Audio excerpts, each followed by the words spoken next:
Il existe 4 catégories, voire plus, mais on va s'en tenir à 4. 4 catégories de pierres en fonction de leurs propriétés et de leurs bienfaits. Vous avez des pierres que l'on va dire protectrices absorbantes, c'est-à-dire qu'elles vont absorber les énergies négatives. Donc en absorbant ces énergies négatives, elles vont vous libérer des tensions, vous faire du bien. Mais l'inconvénient de ces pierres, c'est qu'elles vont parfois être saturées en négativité. Il va donc falloir les recharger, les purifier. Je vous expliquerai comment.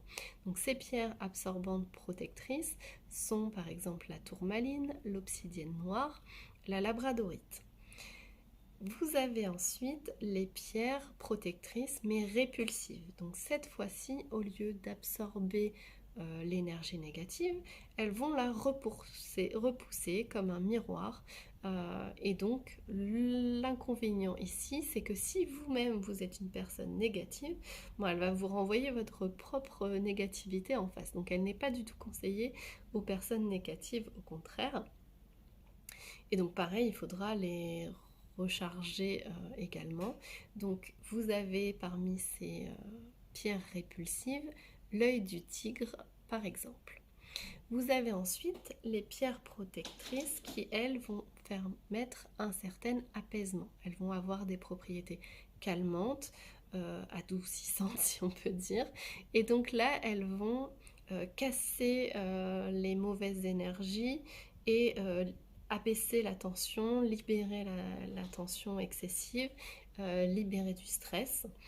Donc dans ces pierres, vous avez donc l'améthyste, la pierre de lune, et vous avez toujours la labradorite, puisque plusieurs pierres peuvent avoir plusieurs propriétés.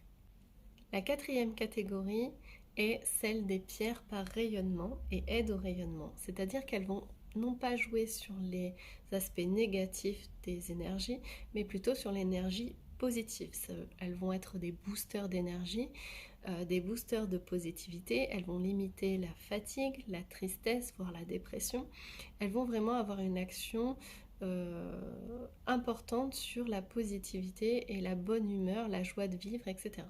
L'inconvénient pour le coup, c'est que si elles sont portées par des personnes qui ont déjà un ego bien surdimensionné, on va dire, elle va leur donner ce sentiment un peu d'invincibilité, ce qui fait que voilà, c'est pas forcément bon d'être trop confiant non plus. Donc pour les personnes qui au contraire ont tendance à douter d'elles-mêmes, manquer de confiance, être un peu pessimistes, ben, ces pierres-là vont augmenter leur confiance, les aider à évoluer. Donc parmi ces pierres, on trouve l'hématite, la cornaline, l'opale de feu et pas mal de pierres dans les tons orangés.